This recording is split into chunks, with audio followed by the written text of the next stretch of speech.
Welcome to Comcast Sportsnet Bay Area. Ted Robinson, pleased to be alongside this distinguished gentleman.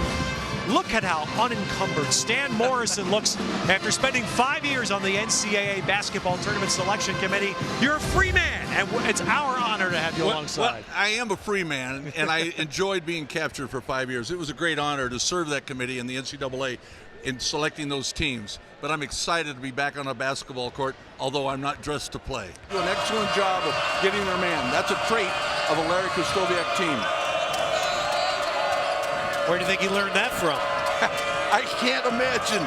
Although Mike Montgomery's too busy right now to be thinking about it. Well, that's the John Gage strength. Something through the years you coached against this team when they had big men that could shoot. Boy, and I'll tell you what, that's tough. It's a tough matchup because your big men are not comfortable out on the perimeter having to man up. But that was the zone defense that they just beat.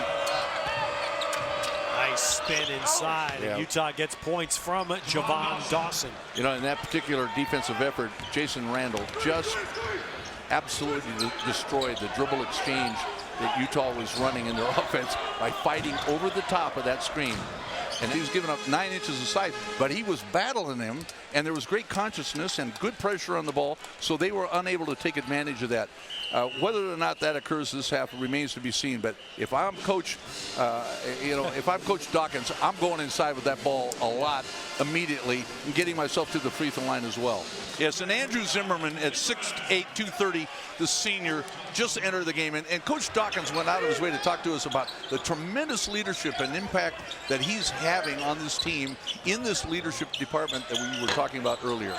There he is with an offensive rebound. You also know both the coaches of these teams real well, a couple of coaches who've been on the bench a real long time. Yes, they have. They're very best friends, except for when the ball goes up to start the game.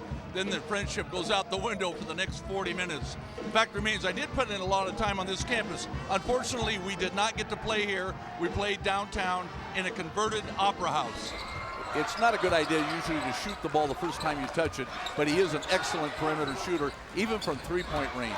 Harris, a little ball fake, and then knocked out of bounds. We'll keep it on this end. And so Boswell off the bench gives a little spark, and the Gauchos with their largest lead of the game. I thought that was a very good no whistle with that body contact below. He used every bit of that rim and the backboard to get that three, but he'll take it gladly as we have a one-point game with the Gauchos on top. In his 6th season in Portland. He's doing an excellent job at Portland. He's had 19, 20, and 20 wins each of the last 3 years. It's a down year right now, but they played the 7th toughest preseason schedule in the country, including at Kentucky. Not easy to do when you win a big game like that over Gonzaga, and then 2 nights later, you get right back at it. You know, 18, 19, 20-year-old kids have trouble gearing it up the same way back-to-back games. It's just a reality of life.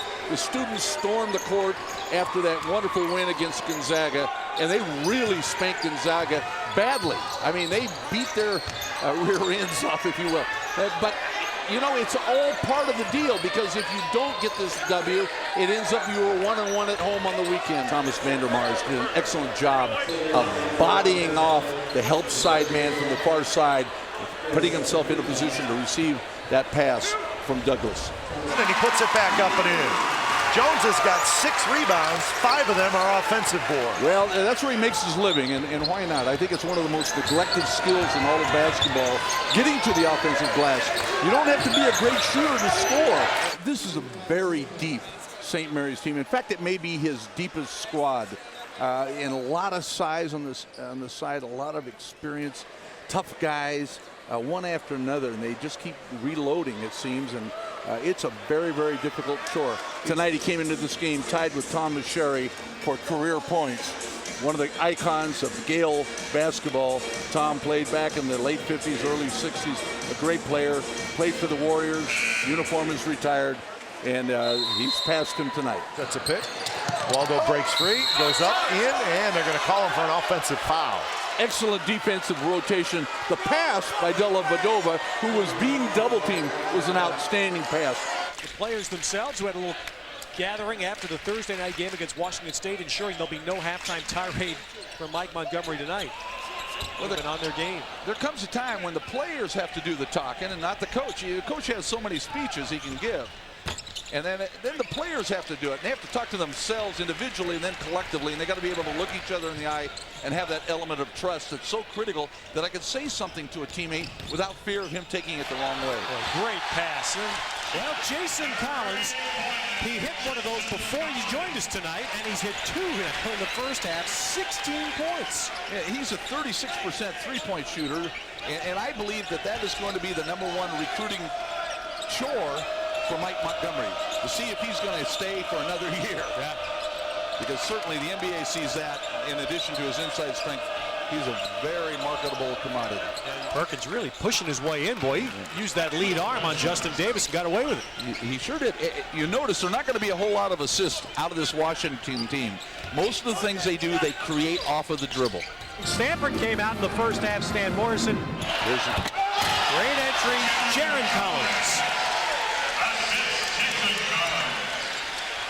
It's amazing how they communicate.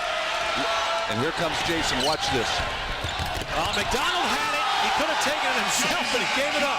See, that's the stuff that gives McDonald license to say anything he wants to a teammate, because he could have shot it himself, but he heard his teammate shout, looked over his shoulder, saw him coming, and rewarded him for the great effort hustling out of the backcourt. Lately,